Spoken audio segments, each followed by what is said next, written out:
வணக்கம் brother. So Steven J Lawson ரொம்ப ஃபேமஸான ப்ரீச்சர், ட்ரினிட்டி பைபிள் சர்ச்சோட ஒரு சீனியர் பாஸ்டர், ஒன் பாஸ்டர் மினிஸ்ட்ரியோட ஃபவுண்டர். ஸோ செப்டம்பர் 19 அவர் மேலே வேறொரு பெண்ணோட தொடர்பில் இருக்கிறதா எல்லாவித பொறுப்புகளிலிருந்து நீக்கப்பட்டார்ன்ற ஒரு அதிர்ச்சியான தகவல் கிறிஸ்தவ வட்டாரங்களுக்கு, ஏன் எனக்கே கூட ரொம்ப அதிர்ச்சியாக இருந்துச்சு. சரி, ஒரு கிறிஸ்தவருடைய கண்ணோட்டத்தில் இந்த செய்தி எப்படி பார்க்குறது, எப்படி அணுகிறது? இப்போது இந்த மாதிரியான செய்திகள் பல நேரங்களில் நாம் கேள்விப்படுறோம். ஒரு விஷயம் எப்போவுமே நம்ம மறந்து போயிடக்கூடாது. என்ன அப்படின்னா, நம்ம ஊழியர்கள் அப்படிங்கிறவங்க மனுஷங்க தான். ஓகேவா? அதை நம்ம ஒருபோதும் மறக்கவே கூடாது. ஓகே. இந்த மாதிரி ஒரு செய்தி வரும்போது அது பல பேருக்கு ஒரு மிகப்பெரிய ஒரு அதிர்ச்சியை கொடுக்கறதுக்கான காரணம் என்ன அப்படின்னா, பெரும்பாலும் என்ன நினைக்கிறாங்கன்னா, இந்த மாதிரி ஒரு பெரிய ஊழியத்தில் ஒரு பெரிய அளவில் இருக்கக்கூடிய ஒரு நபர் அவங்க விழமாட்டாங்க, அல்லது அவங்க எந்த ஒரு பாவமே பண்ண மாட்டாங்க போல், அவங்க அவங்களுக்கு எந்த விதமான சோதனையும் இருக்காது போல், அல்லது பாடுகளுக்கு அப்பாற்பட்டு இருக்கிறாங்க. இந்த மாதிரியான ஒரு கண்ணோட்டம் பொதுவாக மக்கள் மத்தியில் இருக்குது. அதாவது அவங்க ஆவிக்குரிய ரீதியாக ரொம்ப உயர்ந்த இடத்துக்கு போயிட்டாங்க அப்படின்னு சொல்லி. ஆனால் அதில் உண்மை கிடையாது. உண்மை என்ன அப்படின்னா, எல்லா மனிதர்களும் பாவிகள் தான். ரட்சிக்கப்பட்டதுக்கு அப்புறமா எல்லா விசுவாசிகளும் தங்களுடைய பாவ நிலையோடு கூட உள்ள ஒரு போராட்டத்தில் தான் இருக்கிறாங்க. அதற்கு எந்த ஊழியக்காரங்களும் விதிவிலக்கு கிடையாது. அது முதலாவது நம்ம புரிஞ்சுக்கணும். ஓகே. ஸோ அது புரிஞ்சுக்கிட்டாலே இந்த மாதிரி ஏதோ ஒரு ஊழியர் இப்படி பாவத்தில் விழுந்துட்டார் அப்படிங்கிற செய்தி கேட்கும்போது அது நமக்கு ஒரு பெரிய அதிர்ச்சியை கொடுக்கக்கூடிய ஒரு விஷயமா இருக்காது. கண்டிப்பாக வருத்தத்தை கொடுக்கக்கூடிய ஒரு விஷயம், அதை நான் மறுக்க மாட்டேன். ஏன்னா பல நபர்கள் அவருடைய செய்தியை கேட்டு ஆறுதல் அடைஞ்சவங்களாக இருப்பாங்க, அவருடைய செய்தியை கேட்டு விசுவாசத்தில் வளர்ந்தவங்க இருப்பாங்க. ஸோ அப்படிப்பட்ட ஒரு நபர் ஒரு செய்தி நாம் கேள்விப்படும்போது மனசுக்கு வருத்தத்தை கொடுக்கும் தான். ஆனாலும் கூட அது ஒரு பெரிய அதிர்ச்சியாக, ஒரு ஷாக்கிங்கான ஒரு விஷயமா இருக்காது. ஏன்னா இதுக்கு முன்னாடி ரவி சக்கரியாஸ் பிரதர் அவர் இந்த மாதிரியான ஒரு குற்றச்சாட்டில் மாட்டும்பொழுது அவங்க சர்ச்சிலேருந்து நிறைய பேர் கொஞ்சம் விழுந்து போகத்தக்கதான ஒரு மனநிலை. ஏன்னா ரொம்ப பேர் அவரை பார்த்து வளர்ந்தவங்க என்னாங்கன்னா, என்னடா நம்ம இவர் சத்தியத்தை கேட்டு இவர் சொன்ன வேதாகமத்திலேருந்து அவர் எடுத்து சொன்ன அந்த விஷயங்களெல்லாம் கேட்டு வளர்ந்தவங்க இருப்பாங்க. ஏன்னா நான் ஒரு ஸ்டார்டிங் லெவல் ஒரு பிலீவர். ஸோ இதை பார்க்கும்போது நான் அவருடைய வீடியோக்களை பார்த்து அவர் எழுதின புத்தகங்கள், ஏன்னா நிறைய புத்தகங்கள் எழுதியிருக்காரு. ஸ்டீவன் ஜே லாசன் ஒரு ரொம்ப ஆழங்கால்பட்டு ரொம்ப வயது முதிர்ச்சி அடைந்தவர். ஏன்னா பல காலமாக அவர் பல புத்தகங்கள் எழுதியிருக்கிறாரு. இந்த வயது முதிர்ச்சி அடைந்தவர் சொல்லி சொன்ன உடனே தான் இன்னொரு விஷயத்தை நான் இதில் ஆட் பண்ணணும்னு சொல்லி நினைக்கிறேன். ஒன்ஸ் அகைன், ஒருத்தருக்கு வயது முதிர்ந்த வயதாயிட்டார் அப்படிங்கிறதுக்காகவும் அவர் டெம்டேஷன்லேருந்து அப்பாற்பட்டவராக இருக்கிறாரு அப்படின்னு சொல்லி நம்ம நம்ப முடியும். புரியுது. ஸோ இந்த உலகத்தில் நம்ம வாழ்க்கையை முடிக்கும் வரைக்கும் நம்ம மாம்சீகத்தில் இருக்கக்கூடிய அந்த போராட்டங்கள் இருக்குது, எல்லாருக்குமே இருந்துகிட்டு தான் இருக்கும். இன்ஃபேக்ட் ஒரு சில நேரங்களில் ஒரு சில ஊழியர்கள் தங்கள் ரொம்ப ஒரு பிரச்சனை இல்லாத ஒரு நபர்களாக, அல்லது அவங்க இந்த மாதிரியான போராட்டங்களுக்கு அப்பாற்பட்டவங்களாக தங்களை ஒரு சில ஸ்டேஜில் அப்படி ப்ரொஜெக்ட் பண்ணாலே நம்ம கொஞ்சம் இமீடியட்டாக கேர்ஃபுல்லாக இருக்கணும். ஏன்னா தட் இஸ் நாட் ட்ரூ, உண்மை கிடையாது. ஓகே. சரி, இப்போ என்னுடைய அடுத்த கேள்வி என்னென்னா, இப்போ அவர் ரட்சிப்பை இழந்துட்டாரா இல்லையா? ஏன்னா அவர் ரட்சிப்பை இழக்க முடியாதுன்னு போதிக்கக்கூடிய ஒரு நபர். ஆமாம். இப்போ ஸ்டீவன் ஜே லாசன் ரட்சிப்பை இழந்துட்டாரா இல்லை? ஏன்னா அந்த தியாலஜி நம்பக்கூடிய மக்கள் இருக்காங்க, அவர் தான் அவருடைய அந்த சர்ச்சுக்கு போகக்கூடியவங்களாம் இருப்பாங்க. கண்டிப்பாக. இப்போ ஸ்டீவன் ஜே லாசன் ரட்சிப்பை இழந்துட்டாரா இல்லையா, குறிப்பா அவர் பரலோகம் போவாரா இல்லையா, இந்த கேள்விதான் அவரை நம்பக்கூடிய மக்கள் அஃபெக்ட் பண்ணக்கூடியதா இருக்கும். கண்டிப்பாக. இப்போ அவர் இதை எப்படி வேதாகமத்தின் கண்ணோட்டத்தில் இதை எப்படி பார்க்கறது? அதாவது கிருபை பேசும்போது ரொம்ப கவனமாக பேசணும். ஓகே. பொதுவாக ரட்சிப்பின் நிச்சயத்தை நம்பக்கூடிய அப்படின்னு சொல்லும் பொழுது கிருபையை பேசக்கூடிய நபர்கள், அப்போ அந்த கிருபை அப்படிங்கிறது எதற்காக மனுக்குலத்திற்கு கடவுளாலே கொடுக்கப்பட்டது அப்படிங்கிறத நம்ம ஒருபோதும் மறந்து போகக்கூடாது.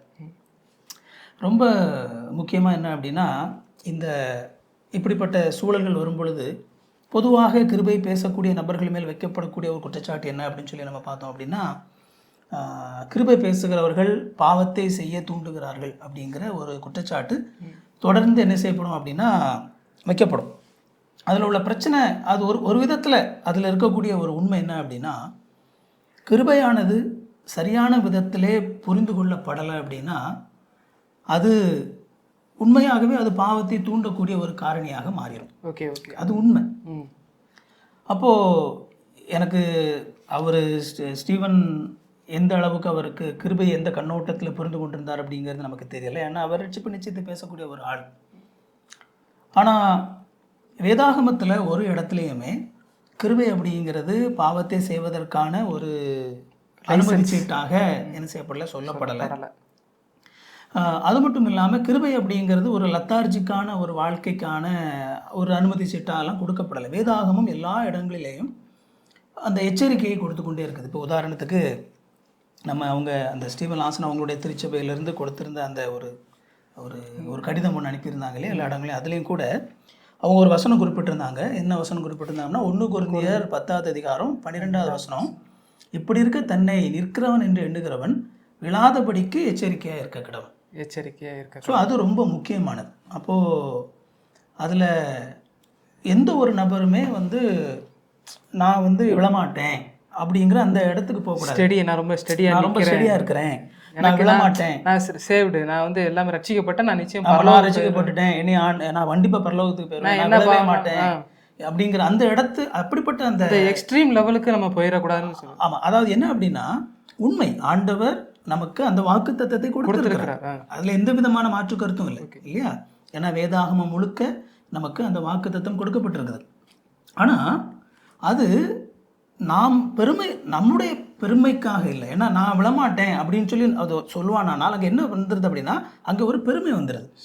வேதாகமத்தில் இன்னொரு வசனம் நம்ம பார்க்குறோம், பெருமை உள்ளவர்களுக்கு தேவன் எதிர்த்து இருக்கிறார், தாழ்மை உள்ளவர்களுக்கும் கிருபை அளிக்கிறார். அப்போ எந்த கிருபையை கடவுள் நமக்கு கொடுத்துருக்கிறாரோ அதே கிருபையை நாம் பெருமைக்குரியதாக நினைப்போமானால் அதுவே நாம் கடவுள் தாழ்மை உள்ளவங்களுக்கு தான் கிருபை கொடுக்குறாரு அப்படின்னு சொல்லி வேதாகமம் சொல்லுது. அப்போ பெருமை உள்ளவங்களுக்கு ஆண்டவர் எதிர்த்து நிற்கிறார். அப்போ ஆண்டவர் அப்படிப்பட்ட சூழ்நிலையில் ஒரு சில நேரங்களில் இப்படிப்பட்ட பெருமை உள்ள நபர்களுக்கு அவங்களுடைய பெருமையை கொஞ்சம் தட்டி வைக்கிறதுக்காக ஒரு சில காரியங்களை ஆண்டவர் செய்யக்கூடும். அப்போ அதில் ஒன்று என்ன அப்படின்னா, ஆண்டவர் பல நேரங்களில் இப்படிப்பட்ட தடுமாற்றங்களை ஆண்டவர் அனுமதிக்கலாம். இப்போது கொஞ்சம் கன்ஃபியூசிங்காக இருக்கும். ஆண்டவர் நம்மளை பாதுகாக்கணும் இல்லையா? ஒவ்வொரு நாளும் ஆண்டவர் தான் நம்மளை பாதுகாக்கிறார். அவருடைய கிருபை அவர் தான் நம்மளை சுற்றி பாதுகாத்து கொண்டு இருக்கிறார். ஓகே, நமக்கு ஒரு பிரச்சனையும் இல்லை அப்படிங்கிறது உடனே நான் ரொம்ப வளர்ந்துட்டேன் அப்படிங்கிற பெருமைக்குரிய காரியமாக மாறிடக்கூடாது. நான் பல பேர் சொல்லுவாங்களே, சாட்சி சொல்லுவாங்களே, நான் ஆண்டவர் என்னை நிறுத்திட்டாரு. இன்னும் சில சபைகளில் போதகர்கள்லாம் பேசி பார்த்துருக்கேன், நான் பரலோகம் போயிடுவேன், நீங்கள் சர்ச்சுக்குள்ளே இருக்க நீங்கள் எல்லாரும் பாதி பேர் பரலோகம் போக மாட்டீங்க, ஏன்னா நான் அந்தளவுக்கு ரொம்ப பரிசுத்தமான வாழ்க்கை வாழ்ந்துக்கிட்டு இருக்கேன், அந்த மாதிரி சொல்லுவான். அப்போ அதாவது என்னென்னா, இப்போ உதாரணத்துக்கு நம்மளை ஒரு செடியாக கற்பனை பண்ணிக்கோமே. அது ஒரு தோட்டம் இருக்குது, நடுவில் செடிகள் இருக்குது, அதை சுற்றி அந்த தோட்டத்தினுடைய தோட்டக்காரர் வேலி போட்டிருக்காரு. சரி, அந்த செடிகள் பாதுகாப்பாக இருக்குது. ஓகே, ஆனால் அந்த செடி என்ன நினைக்கக்கூடாது, பாத்தியா நான் எவ்வளோ பாதுகாப்பாக இருப்பேன், எவ்வளோ கருமையானாலும் அப்படின்னு நினைக்கக்கூடாது. ஒருவேளை நம்ம அப்படிப்பட்ட செடிகள் அப்படிப்பட்ட ஒரு இடத்துல தான் நம்ம ஆண்டவர் நம்மளை பாதுகாக்கிறார். அப்படிப்பட்ட ஒரு இடத்துக்கு போகும்போது ஒருவேளை ஆண்டவர் அந்த பெருமையை ஒருவேளை தட்டுறதுக்காக அந்த பாதுகாப்பை எடுத்து விடக்கூடும்.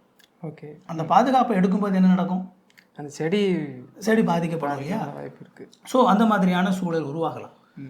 அதனால் கிருபை அப்படிங்கிறது பாவம் செய்வதற்கான அனுமதி சீட்டோ அல்லது தொடர்ந்து பாவத்தில் நிலைத்திருக்கிறதுக்கான பெருமைக்கான ஒரு இதோ கிடையாது, அல்லது அதே மாதிரி பாவத்தில் நிலைச்சு நிற்கிறதுக்கான ஒரு இதுவும் கிடையாது. என்ன செஞ்சாலும் ஆண்டவர் என்ன மன்னிச்சுவாரு அப்படிங்கிற அந்த இதுவும் தவறான ஒரு புரிதல். இன்னும் சுருங்க சொல்லணும்னா இது பரலோகம் போக மாட்டோமா இல்லையான்ற பயத்திலிருந்து வெளியே வர்றதுக்காக சொல்லப்பட்ட ஒரு வசனம். ஆமா, அதாவது மரண பயத்திலிருந்து நம்மை விடுதலையாக்கும்படி தான் ஆண்டவர் இதை கொடுத்திருக்காரு. நேரமும் பயத்துல இருந்துகிட்டே ஒரு மாதிரி அந்த மாதிரியான நிலையில இருக்கிற, ஐயோ நான் பரலோகத்துக்கு போகனா நரகத்துக்கு போகனா, ஆண்டவரை மன்னிச்சுட்டாரான்னு எனக்கு தெரியலையே.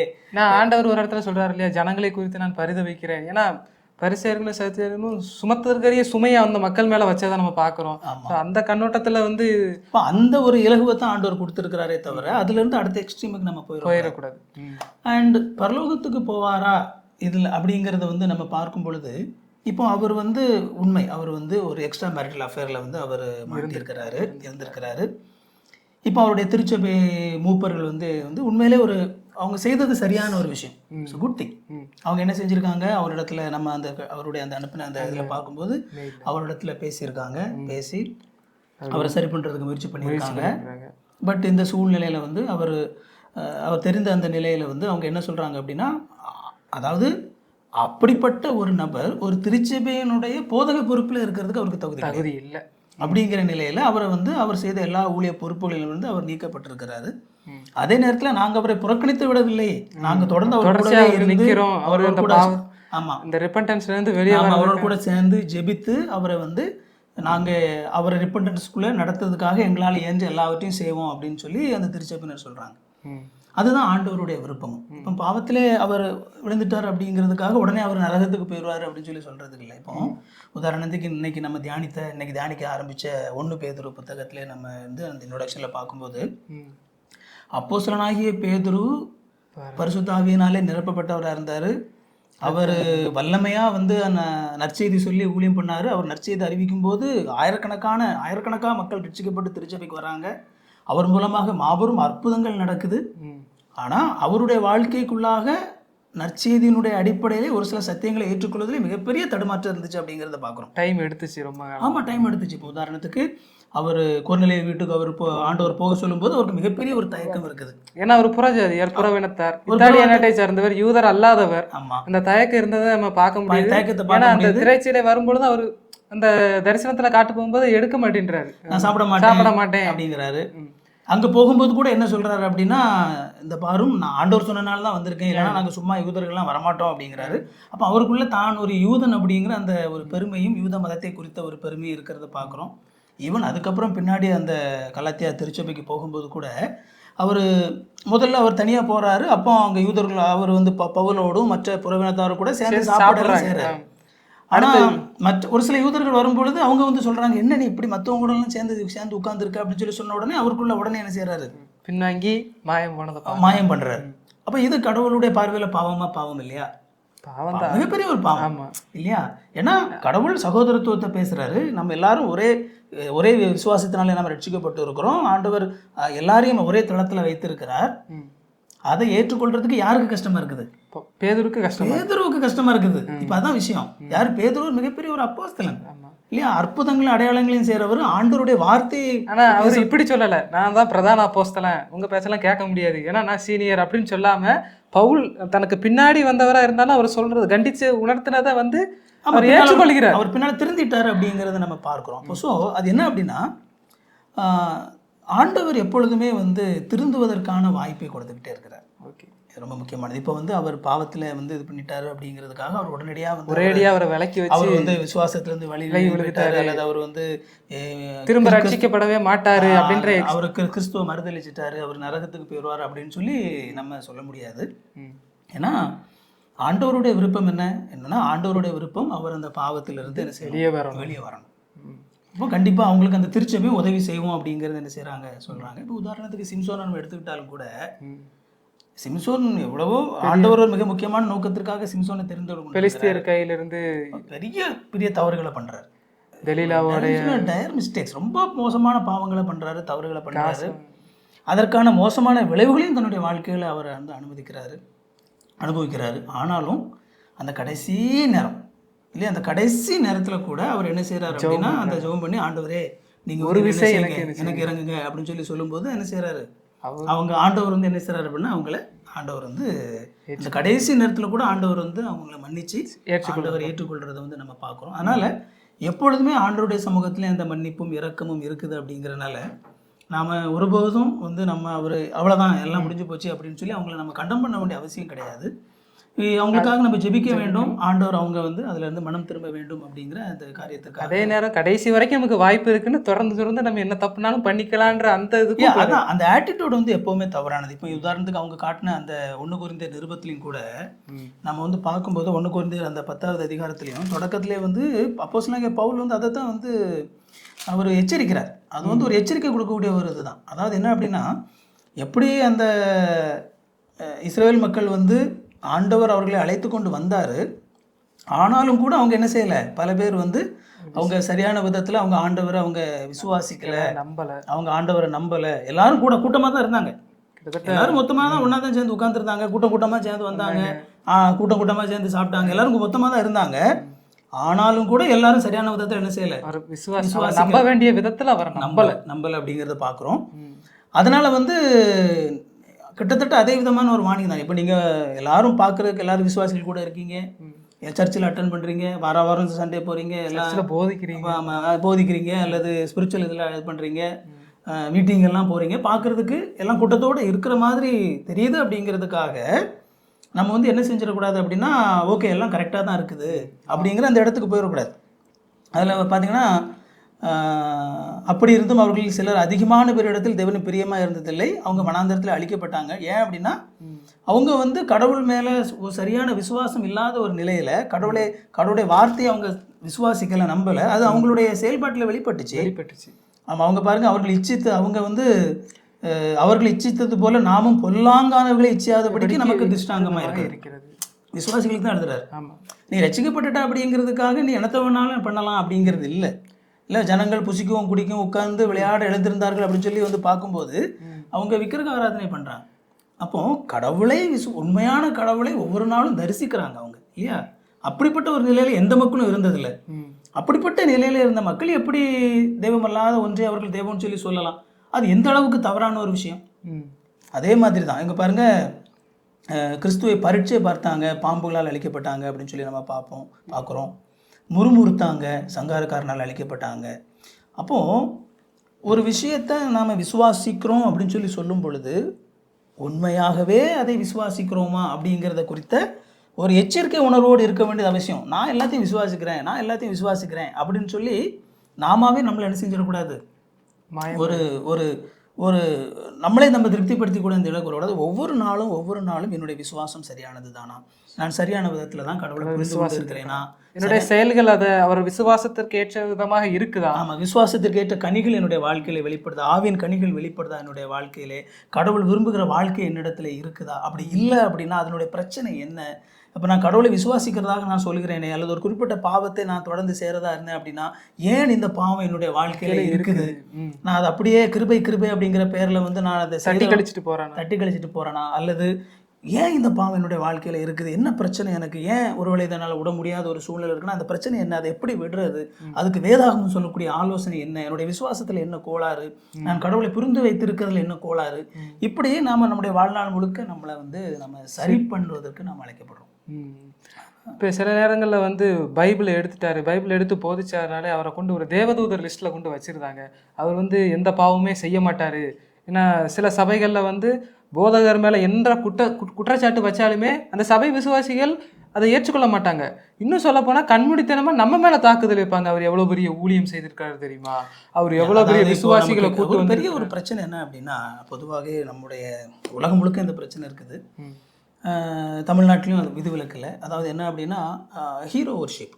அதாவது நம்ம படங்களில் கதாநாயகர்களை பார்த்துட்டு அந்த கதாநாயகர்களை அடேங்கப்பான்னு சொல்லி மிகப்பெரியதாக புகழக்கூடியதை பார்க்குறோம். அதுவும் தமிழ்நாட்டில் ஒரு சில நேரங்களில் கதாநாயகர்களுடைய அந்த கட் அவுட்டுக்கு கொண்டு போய் பாலாபிஷேகம் பண்ணுறதும், மொட்டை அடிச்சுக்கிறது, அந்த மாதிரி. இப்போ ஸோ அவங்க வந்து அந்த மனுஷனை வந்து அவங்க ரொம்ப பெருசாக நினைக்கிறாங்க.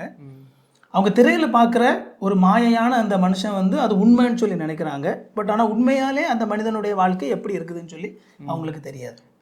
ஆனால் கிறிஸ்தவம் இதை வந்து முழுவதுமாக இப்படிப்பட்ட ஒரு மனநிலையை புறக்கணிக்குது. எந்த ஒரு போதகரும் ஒரு ஹீரோ அந்தஸ்தில் வந்து கிறிஸ்தவத்தில் வைத்து பார்க்கக்கூடிய ஒரு நபர் கிடையாது. யாரையுமே அப்படி பார்க்கக்கூடாது.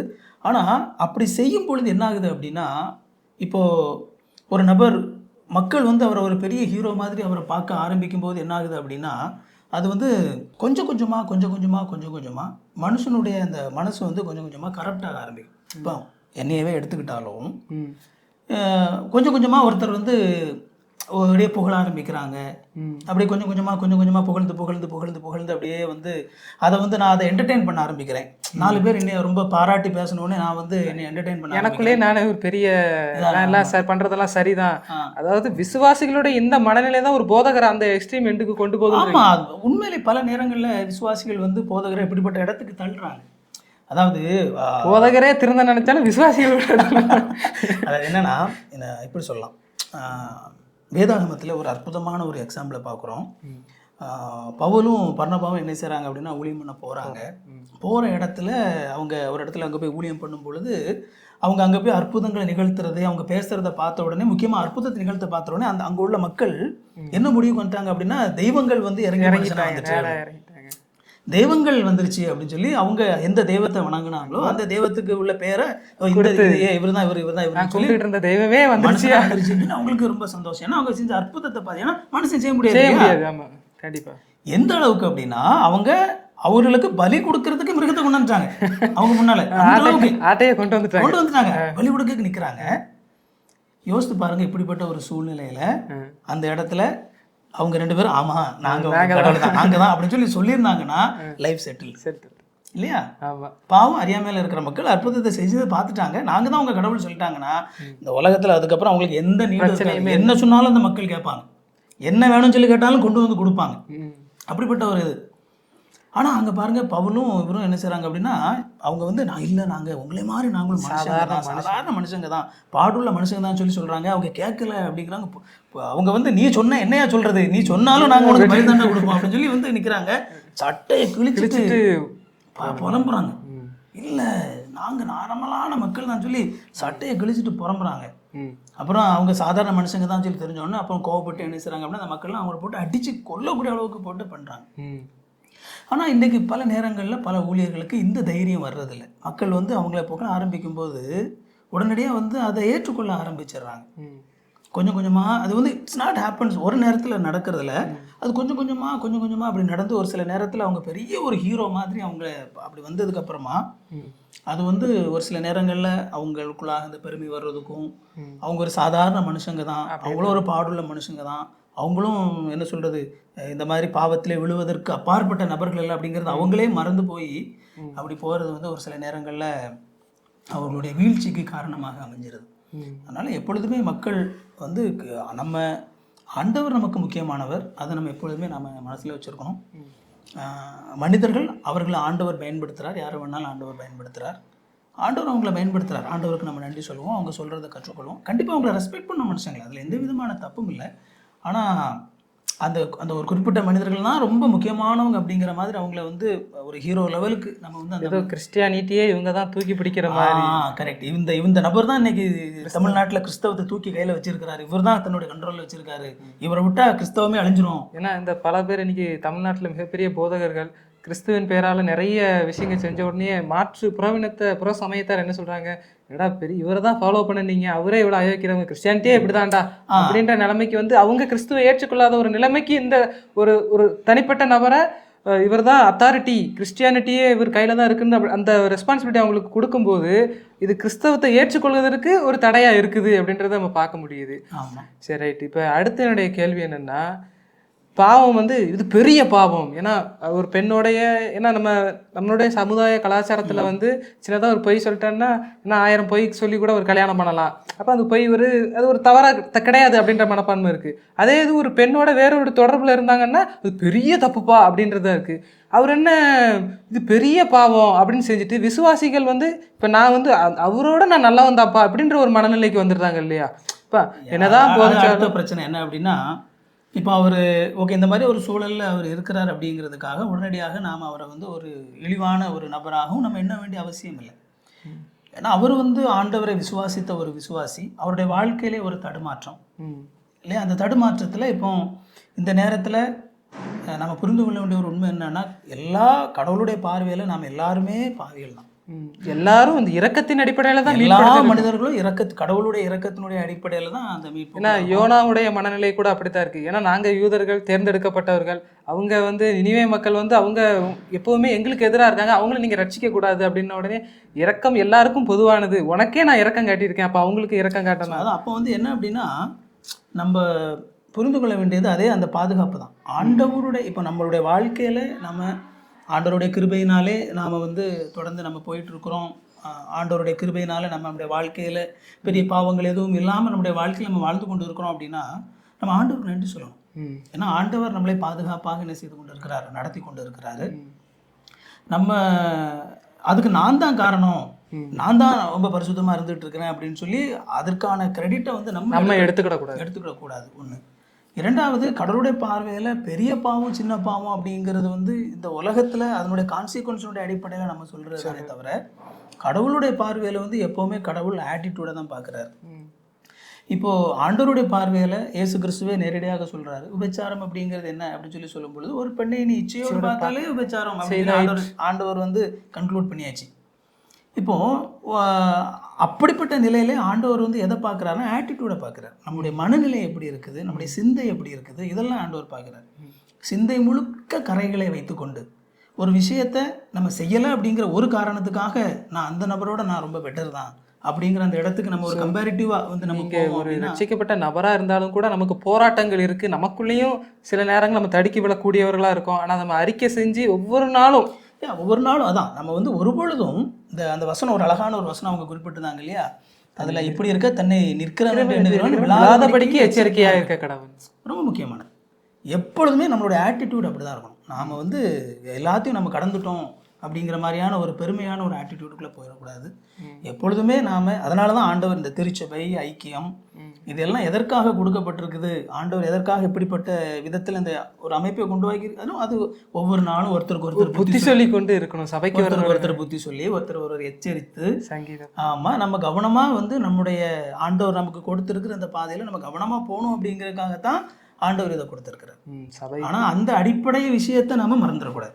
ஆமாம், பல நேரங்கள் அதை மறக்கிறது தான் நம்மளுடைய பெரிய பிரச்சனையாக மாறி இருக்கு. சரிப்பா, என்னோட அடுத்த கேள்வி என்னென்னா, இப்போ இந்த சபை அந்த சபையில் இருக்கக்கூடிய எல்டர்ஸ் அந்த மூத்தவர்கள் அந்த வயது மூத்து இருக்கிறவங்களில் சரியான வேலையை பார்த்துருக்காங்க. அவர் செஞ்ச தவறை சரியாக அவங்களுக்கு எடுத்துக்காட்டி அவரை அந்த நீங்கள் பாஸ்டாக இருக்க இது இல்லை அப்படின்னு சொல்லியிருக்காங்க. இன்னும் சில சபைகள் இருக்காங்க, நீ ஊழியக்காரன் எதிர்த்து பேசினாலே உனக்கு சாவு வந்துடும், ஏன்னா நாங்கள் உங்களை விட நல்லவங்க, எங்களை எதிர்த்து நீங்கள் பேசக்கூடாது, ஏன்னா நாங்கள் தான் கடவுள் வந்து எங்களை தான் நியமிச்சிருக்கிறாரு, நீங்கள் அதை சொல்கிறதுக்கான இடம் இல்லை, ஏன்னா எங்கள் குடும்பத்தை பற்றி எடுத்து பேசுனீங்கன்னா எங்கள் ஊழியம் பண்ணுறவங்களை எடுத்து பேசினா உங்கள் வாழ்க்கையில் சாபம் வரும்னு நேரடியாக மிரட்டல் விடுத்த வீடியோக்கள் இன்னும் இணையதளத்தில் இருக்குது, யூடியூப்ஸில் இருக்குது. ஸோ அப்படி இருக்கும்பொழுது இந்த சபை மக்கள் கொஞ்சம் பெட்டராக இருக்கார். இல்லை, அவங்க செய்தது ஒரு சரியான ஒரு காரியம். என்னென்னா வேதாகமும் அப்படி தான் ஆலோசனை சொல்லுது. ஏன்னா தீமோத்தேயுக்கு எழுதும்போது அப்போஸ்தலனாகிய பவுல் தீமோத்தேயுவில் தீத்துவிலலாம் நம்ம வாசிக்கலாம், மூப்பராக இருக்கக்கூடிய ஒரு நபர் ஒரே மனைவியுடைய ஒரு நபராக இருக்க வேண்டும் அப்படின்னு சொல்லி அது ஒரு மிக முக்கியமான ஒரு விஷயமா என்ன சிலர் குறிப்பிடுறார். ஏன்னா ஆண்டவர் ஏதேன் தோட்டத்திலே நமக்கு படைக்கும் பொழுது படைப்பிலே வந்து பார்க்கும்போது ஒரு ஆதாம், அந்த ஒரு ஆதாமுக்கு ஒரு ஏவல், இதுதான் ஆண்டவருடைய படைப்பு. குடும்பம் அப்படின்னு சொல்லி வரும் பொழுது ஒரு மனைவி, ஒரு மனைவிக்கான ஒரு கணவன், இல்லை ஒரு கணவன் மனைவி, இதுதான் குடும்பம். இந்த குடும்பம் அப்படிங்கிறது ரொம்ப முக்கியமானது. இந்த குடும்ப அமைப்பு வந்து மிக ஆண்டவராலே ரொம்ப என்ன சொல்கிறது ஒரு பரிசுத்தமான ஒரு அமைப்பாக பார்க்கப்படுகிறது. இந்த அமைப்பு வந்து சிதையக்கூடாது.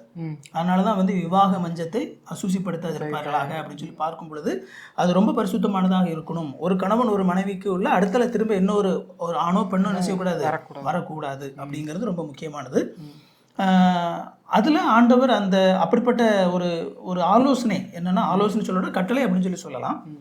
அப்படிப்பட்ட நபர்கள் அந்த அதிலே தவறாது இருக்கக்கூடிய நபர்கள் தான் ஒரு மூப்பராக இருக்க வேண்டும்.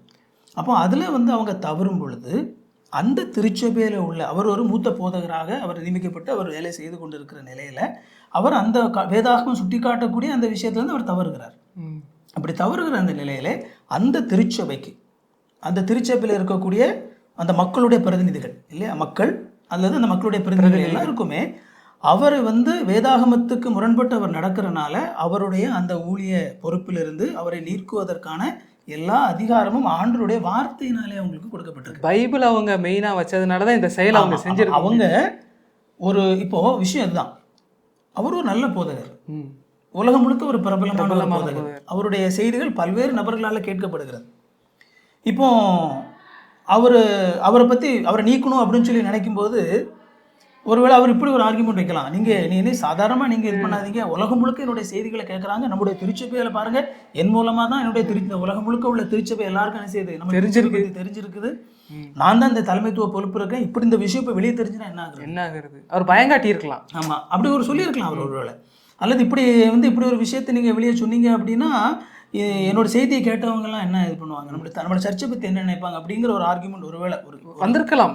சும்மா சொல்கிறேன், ஒரு உதாரணத்துக்கு சொல்கிறேன்.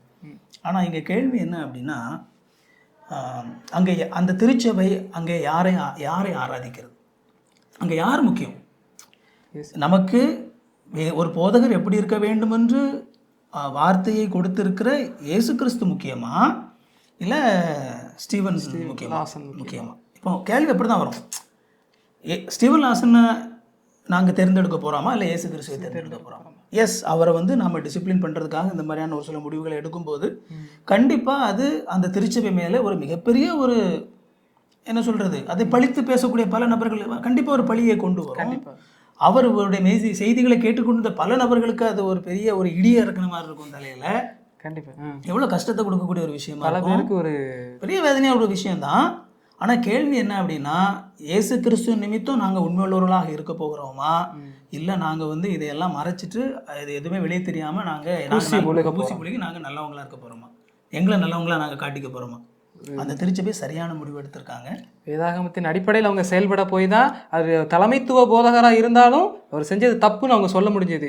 இதே அவர் நம்ம எங்க பாஸ்டர் எல்லாம் சொல்றதெல்லாம் சரியா இருக்கும், அவரு உண்மையிலுமே தேவனுடைய வார்த்தையை அவர் போதிக்கிறாரு அப்படின்னு சொல்லி அவர் சொல்றதை எல்லாமே ஏற்றுக்கொள்ளக்கூடிய நிறைய சபைகள் இருக்காங்க. அப்படி பார்க்கிற சபைகளினால ஒரு என்ன செய்ய முடியாது, கண்டுபிடிக்க முடியாது, கண்டுபிடிச்சு என்ன செய்ய முடியாது. அல்லது அப்படி இருந்தாலுமே கூட இயேசு கிறிஸ்துவுக்கு முக்கியத்துவம் கொடுக்காத திருச்சபையால் எப்படிப்பட்ட ஒரு முடிவு எடுக்க முடியாது. அல்லது என்ன செய்யும் அப்படின்னா, அவங்க ஒரு சில நபர்கள் முயற்சி எடுப்பாங்க, அதை கேட்கறதுக்கு பெரும்பாலான மக்கள் வந்து தயங்கும் போது அந்த திருச்சபை உடையும். அந்த போதகரை பெருசாக நினைக்கக்கூடிய ஒரு கூட்டம் அவரை கூடவே சேர்ந்து இருந்து அவரை வந்து சப்போர்ட் பண்ணிட்டு இருப்பாங்க. மற்ற சபைகள் வந்து அப்படி பிரிஞ்சு சிதறிப்போம். இவ்வளோ பெரிய போதகராக இருக்கக்கூடியவர் வந்து பல புத்தகங்கள் எழுதியவர், பல இடங்களுக்கு சென்று போதிக்கக்கூடியவர், இவர் இப்பேற்பட்ட ஒரு பாவத்தில் விழுந்திருக்கிறாரு. அப்போ விசுவாசிகள் கொஞ்சம் பயப்படுவாங்க. ரெண்டாவது, இந்த பாவத்தை விட்டு எப்படி இந்த குறிப்பாக இந்த செக்ஷுவல் சின் இதை குறித்து இதை மாதிரி கன்னிகள்லாம் மாட்டாமல் இருக்க நம்ம என்ன செய்யணும்னு வேதாகமும் குறிப்பாக வலியுறுத்துது. முதலாவது, நம்ம முன்னாடியே சொன்ன மாதிரி நாம் எப்பொழுதுமே எந்த ஒரு விசுவாசியும், அவங்க போதகராக இருந்தாலும் சரி தான், அவங்க சாதாரண விசுவாசியாக இருந்தாலும் சரி தான், அதில் எந்த ஒரு வித்தியாசமே கிடையாது. எல்லாருமே எப்பொழுதுமே கவனமாக இருக்கணும். ஏன்னா நம்ம வேதாகமத்தில் நம்ம பார்க்கணும், பிசாசானவன் எவனை விழுங்கலாமோ வந்து கர்ச்சிக்க சிங்கம் போல சுற்றி திரிகிறான். So he is looking for opportunity. எதுக்காக அப்படின்னா, எப்படி நம்மளை வீழ்த்தலாம், நான் பெரிய ஆளுன்னு போயிட்டு அங்கே போயிட்டு அது அதுக்கு ஒரு ஸோ அது வந்து அந்த ஒரு விஷயம் இருக்குது அப்படிங்கிறத நம்ம மறந்து போயிடக்கூடாது. ஒன்று. இரண்டாவது, எந்த ஒரு நபர்களுமே வந்து நம்முடைய எண்ண வேண்டியதற்கு மிஞ்சி எண்ணக்கூடாது அப்படின்னு சொல்லி வேதாகமத்தில் பார்க்குறோம். பல நேரங்களில் என்ன ஆகுது அப்படின்னா, வெறுமனே ஒரு நபர் நல்லா பிரசங்கம் பண்ணுறாங்க அப்படிங்கிற அந்த அடிப்படையில் என்ன செஞ்சுருவாங்க அப்படின்னா, ஒரு சில பேர் தலைமைத்துவ பொறுப்புகளுக்கு வந்துடுவாங்க. ஆனால் அவங்களோட தனிப்பட்ட வாழ்க்கை எப்படி இருக்குது அப்படிங்கிறது வந்து தெரியாது, மறைச்சிடலாம். ஆனால் என்னுடைய உண்மைத்தன்மை எனக்கு தெரியணும். ஓகே, எனக்கும் கடவுளுக்குமான உறவு எப்படி இருக்குது, என்னுடைய வாழ்க்கை சரியான பக்குவத்தில் இருக்குதா, உண்மையாகவே எனக்கு இதை செய்வதற்கான ஒரு ஒரு என்ன சொல்கிறது, இதை செய்யக்கூடிய அளவுக்கு ஒரு ஊழியத்தை செய்யக்கூடிய அளவுக்கு என்னுடைய வாழ்க்கை பக்குவப்பட்டிருக்குதா அப்படிங்கிறதுல நம்ம கவனமாக இருக்கணும். நம்ம தனிப்பட்ட ரீதியாக நாம் வந்து அந்த விஷயத்தில் நம்ம கொஞ்சம் கவனமாகவே இருந்து வரணும். இரண்டாவது, எப்பொழுதுமே வந்து என்ன சொல்கிறது, நம்ம வேதாகமத்தில் நம்முடைய உடல் அப்படிங்கிறது கடவுள் வாசம் பண்ணக்கூடிய ஒரு இடம். அப்படிங்கும்போது நான் ஆண்டவர் என்ன வேதாகமத்தில் சொல்லியிருக்கிறார் அப்படிங்கிறத சரியான விதத்தில் விசுவாசிக்கணும். என்னுடைய இந்த உடல் அப்படிங்கிறது ஆண்டவருக்கானது. இந்த உடலை வந்து நான் இன்னொருத்தருக்கு என்ன செய்யக்கூடாது. அப்படி தான் இப்போ பவுல் வந்து என்ன செய்கிறார் அப்படின்னா சொல்கிறார் இல்லையா, ஆண்டவர் வாசம் பண்ணக்கூடிய ஒரு இடம், பரிசுத்த ஆவியானவர் வாசம் பண்ணக்கூடிய ஒரு இடம். இதை வந்து நான் அசுத்தத்தோடு கூட என்ன செய்ய முடியாது, இணைக்க முடியாது அப்படின்னு சொல்லி பார்க்கும்பொழுது, இந்த உடலை நான் தவறான நோக்கத்திற்காக பயன்படுத்தக்கூடாது. அப்போ இப்படிப்பட்ட அடிப்படையான விஷயங்களில் வந்து நாம் தொடக்கத்திலிருந்தே வந்து நாம் உறுதியான விதத்தில் நாம் வேதாகமத்தை கற்றுக்கொள்ளணும். நற்செய்தியை தொடக்கத்திலிருந்தே உண்மையாகவே சரியாக நற்செய்தியை புரிந்து வைத்திருக்கிறோமா, ஆண்டோட சத்தியங்களை சரியான விதத்தில் புரிந்து வைத்திருக்கிறோமா அப்படிங்கிறதுல நாம் கவனம் செலுத்திக்கிட்டே இருக்கணும் எப்போவுமே. அதை விடவே கூடாது. இந்த பரிசுத்தமாகுதல், சாங்டிஃபிகேஷன், இந்த ப்ராசஸில் வந்து தொடர்ச்சியாக ஒவ்வொரு நாளும் நம்ம வந்து வளர்ந்து கொண்டே இருக்கணும். நான் வளர்ந்துட்டேன் அப்படின்ற அந்த அசட்டுத்தனத்துக்கு நம்ம போயிடக்கூடாது. அது நாம் இருக்கணும். ஒருவேளை இப்படிப்பட்ட ஒரு சூழ்நிலையில் ஒருவேளை அவருடைய திருச்சபையில் இருக்கிற மூப்பர்கள் எல்லாரும் சேர்ந்து இனி தொடர்ந்து அவர் கூடவே சேர்ந்து இருந்து இதை பற்றி பேசி அவரை வந்து ரிப்பன்டன்ஸ்குள்ளே கொண்டு வருவாங்க. வீடொன்றும் ஃபியூச்சரில் வந்து மேபி ஒருவேளை அவர் முழுவதுமாக மனம் திரும்பும் பட்சத்தில் அவர் மீண்டுமாக கூட போதக பணிக்கு வரலாம். அதில் எந்த ஒரு தவறும் இல்லை. ஏன்னா அவர் ஒரு பாவம் செய்தார், அந்த பாவத்திலேருந்து இப்போ அவர் மனம் திரும்ப. அடுத்த கேள்வி அதான் தான் இருந்துச்சு. ஏன்னா இவ்வளோ தூரம் போதிச்சவர், பைபிளை போதிக்க தெரியும், நல்ல ஒரு போதகர் தான், பைபிள் அடிப்படையில் தான் போதிச்சார். ஒரு பாவம் செய்ய வேண்டிய ஒரு தவறான பிசாசனுடைய வஞ்சனையில் விழுந்துட்டார். இப்போ திருப்பி அவர் போதகத்துக்கு வருவாரா, அந்த தகுதி அவருக்கு இருக்கா? ஏன்னா ஒரு இடம் மக்களுடைய பார்வை என்னன்னா, ஒரு இடம் தப்பு பண்ணிட்டாருன்னா அவ்வளோதான், அவர் போதிக்க தகுதி இல்லை, ஆனால் அவர் விசுவாசியாக இருக்கலாம். இப்போ என்னுடைய கேள்வி என்னன்னா, அவர் திருப்பி போதனைக்கு வந்தால், அது போதிக்க வந்தால் அது ஏற்றுக்கொள்ளலாமா? அதுதான் என்னுடைய அடுத்த கேள்வி. அதாவது என்ன அப்படின்னா, அதில் எந்த விதமான, அதாவது அவர் மீண்டும் போதிக்க வரலாம். எப்போ அவர் வந்து மனம் திரும்பி இன்னும் ஒரு குறிப்பிட்ட காலம் அவருக்கு கண்டிப்பாக கொடுக்கப்படும். உதாரணத்துக்கு நம்ம வேதாந்தத்தில் நம்ம பேதுருவை நம்ம எடுத்துக்கிட்டாலும் கூட, ஆண்டவர் பேதுருவை அப்போஸ்தலனாக அழைத்திருந்தார். பேதுருவை விட பேதுரு எவ்வளோ பெரிய ஒரு தவறு பண்ணார் அப்படிங்கிறத நம்ம பார்க்குறோம். ஆண்டவரே மறுதளிச்சு சபிக்க தொடங்கினார். ஆண்டவரே மறுதளிச்சிட்டார், முழுவதுமாக மறுதளிச்சு எனக்கு தெரியாது அப்படின்னு சொல்லி மறுதளிச்சவராக இருக்கிறாரு. ஆனால் பின்னால் அவர் தன்னுடைய தவறை உணர்கிறார். இயேசு கிறிஸ்து அவரை தேடி வரும் பொழுது, என்ன பேதுரு, நீ நேசிக்கிறாயா அப்படின்னு சொல்லி கேட்குறாரு. தன்னுடைய தவறை உணர்ந்தவராக தான் அவர் நிற்கிறார். அப்போ அவர் தன்னுடைய தவறிலிருந்து மனம் திரும்புகிறார். தப்பு பண்ணிட்டோம், நம்ம வந்து இயேசு கிறிஸ்து மறுதளிச்சிருக்க கூடாது அந்த இடத்துல. அவர் ஆனால் மறுதளிச்சிட்டார். அவர் மட்டும் இல்லை, நம்ம அவர் மட்டும் குறை சொல்லக்கூடாது. எல்லா அப்போஸ்தலர்களும் தான், அத்தனை பேரும் தெரிஞ்ச ஓடி ஓடிட்டான். இயேசு கிறிஸ்து அரெஸ்ட் பண்ணதோட தெரிஞ்ச ஒரு ஆளு வந்து ட்ரெஸ் இல்லாம கூட ஓடுனாங்க. ஒருத்தரையும் காணே தெரிச்சு ஓடிட்டாங்க. கண்டிப்பா எல்லாரும் தான், எல்லாரும் தான். ஸோ எல்லாருமே பின்னால் தங்களுடைய தவறுகளை உணர்ந்தாங்க, திரும்பி வந்தாங்க. இயேசு அவர்களை அன்போடு ஏற்றுக்கொண்டார். அவங்க மிகப்பெரிய ஊழியங்களை செய்தாங்க. கடைசி ஆண்டவருக்காக மறிக்கவும் துணிந்தாங்க. துன்பங்களை ஏற்றுக்கொள்ளாத பேரு கடைசி துன்பங்களுக்காக ஆண்டவருக்காக துன்பப்பட்டு சிலுவையில மறிச்சார். அறையப்படவும் அவர் என்ன செய்றார், அறையப்பட்டார். அப்போ அதே மாதிரி தான் இப்போ அவர் தவறு செஞ்சுட்டாரு, அதனால வந்து இனிமே அவர் போதிக்கிறதுக்கே தகுதி இல்லை அப்படிலாம் கிடையாது. இந்த நேரத்தில் அவர் பாவம் செய்திருக்கிற அந்த சூழ்நிலையில அவர் போதிப்பதற்கு அவருக்கு தகுதி கிடையாது. அவர் பின்னால மனம் திரும்பி தான் செய்தது பாவம் உணர்ந்து அவர் மனம் திரும்பி மீண்டும் அந்த பாவத்தை வந்து அவர் விட்டு செய்யாதிருந்து ஒரு குறிப்பிட்ட வருடங்கள் அவர் வந்து தன்னுடைய உண்மையாகவே அவர் மனம் திரும்பி இருக்கிறார் அப்படிங்கிறத, அந்த மனம் திரும்புதலே அவர் அந்த அவர் வாழ்க்கையில வெளிப்படும் பட்சத்தில் அவர் மீண்டும் அவர் வந்து போதிக்கக்கூடிய அந்த ஊழியத்துக்கு வருவதில் கடவுளுக்கு எந்த விதமான ஒரு தடையுமே கிடையாது. ஏன்னா வேதாந்தத்தில் பார்க்கணும், துன்மார்க்கன் இந்த துன்மார்க்கத்தை விட்டு விலகி நியாயத்தையும் நீதியும் தேடுறதை தான் ஆண்டவர் விரும்புகிறாரே தவிர அழிந்து போவதில்லை. அவருடைய ஆண்டவர் இரக்கமுள்ளவராக இருக்கிறார். ஆமாம், அவர் இரக்கமுள்ளவராக இருக்கிறார். அதனால் கண்டிப்பாக வரலாம். அப்படி ஒருவேளை அவர் மனம் திரும்பி அவர் வரும் பட்சத்தில், அவர் பிரசங்கிக்கும் பட்சத்தில் அவருடைய பிரசங்கத்தை நாம் கேட்கலாம். அதில் தவறே கிடையாது. அவர் பாவம் பண்ணிட்டார், அதனால இனிமே அவரை நான் கேட்க மாட்டேன்னு சொல்லி சொல்றது என்னுடைய பெருமை வெளிக்காட்டுறதா மாதிரி. இது நான் அவரோட பெரிய அவரை விட நான் ஒரு பெரிய பரிசுத்தவான் அப்படிங்கிற மாதிரியான அவரை மாதிரியான ஒரு ரிலேஷன்ஷிப்ல இல்ல அப்படின்னு சொல்லி ஒரு சாதா அப்படி ஒருத்தர் சொல்லுவாரானா அது அவருடைய பெருமை வெளிக்காட்டு நபராக தான் இருக்கு. அவர் ஏற்றுக்கொள்ளத்தக்கதான ஒரு மனநிலை இல்லை, நான் அவரோட பெரிய ஆளு நினைக்கிற ஒரு பெருமை தான் அதில் வெளிப்படுது. எனக்கு ரொம்ப ஒரு தெளிவான ஒரு புரிதல் கிடைச்சிருக்கு. இந்த மாதிரியா நான் என்னன்னா ஒரு பழைய ஒரு மனநிலையை தான் இருந்தேன். ஒரு தவறு பண்ணிட்டாருன்னா அவர் திருப்பி போதகத்துக்கு அவர் லாய்க்கு இல்லை, அவர் போதிக்கக்கூடாது அப்படின்ற ஒரு கன்சர்வேட்டிவ் திங்கிங்கில் தான் இருந்தேன். ஆனால் உண்மையிலுமே உங்ககிட்ட பேசுனது எனக்கு ஒரு ரிலீஃபாக இருந்துச்சு. இன்னொன்று, ஒரு நபர் பாவத்தில் விழுந்தால் நான் என்ன செய்யணும், ஒரு சக விசுவாசியாக நான் என்ன செய்யணும், ஒரு தனியாக கூட்டிகிட்டு போய் இந்த மாதிரி நீங்கள் செய்கிறது, அவரோட பாவத்தை எடுத்து காட்டி மனம் திரும்புவதற்கான வாய்ப்பை அளிக்கணும். நான் என்னென்ன செய்யக்கூடாதுன்னா, அவரோட நான் பெரிய ஆளு தான், அவர் நரகத்துக்கு போயிடுவார், அப்போ நான் ஓகே என் லைஃப் அப்படின்ற ஒரு மைண்ட் செட்டில் இல்லாமல் அந்த நபர் திரும்புவதற்கான வாய்ப்பை கொடுக்கணும்.